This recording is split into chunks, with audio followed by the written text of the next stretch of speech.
Social మీడియాను ఒక వింతైన ప్రేమ కథా చిత్రం ఇప్పుడు ఊపేస్తుంది. 23 ఏళ్ల కుర్రాడు, 83 ఏళ్ల భామ ఇద్దరు ప్రేమించుకున్నారు. ఎంచక్కా డిస్నీలాండ్కు చేరుకుని అక్కడ ప్రేమను వ్యక్తం చేశారు. గత 6 నెలలుగా కలిసి ఉంటున్నారు.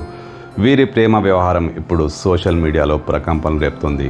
వయసు తారతమ్యం ఉండదా అంటూ ఒక వర్గం మీడియా వాళ్ళను దుమ్మెత్తిపోతుంటే చాలామంది వాళ్ళను సపోర్ట్ చేస్తున్నారు. ప్రేమ అంటే ఇదేరా, అసలైన ప్రేమ అంటే ఇదే, ప్రేమకు వయసుతో సంబంధం లేదంటూ ఆమెకు వత్తాసు పలుకుతున్నారు.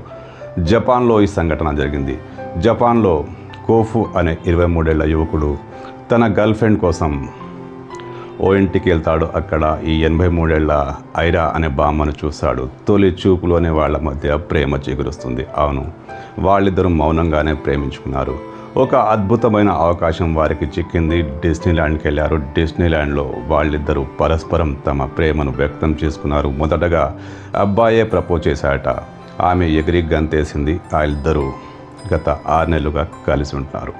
వాళ్ళు స్వయంగా మీడియా ముందుకొచ్చి తాము ప్రేమించుకున్నాం, కలిసి ఉంటున్నామని ప్రకటించి సంచలనం క్రియేట్ చేశారు. సోషల్ మీడియా ఇప్పుడు ఈ వార్తతో ప్రకంపనలు రేపుతోంది. కొంతమంది వాళ్ళకు సపోర్ట్ చేస్తే మరికొంతమంది వాళ్ళను వ్యతిరేకిస్తున్నారు. ఇది జపాన్లో జరిగిన వింత ప్రేమ కథా చిత్రం, కానీ ప్రపంచవ్యాప్తంగా చర్చనీయాంశంగా మారింది.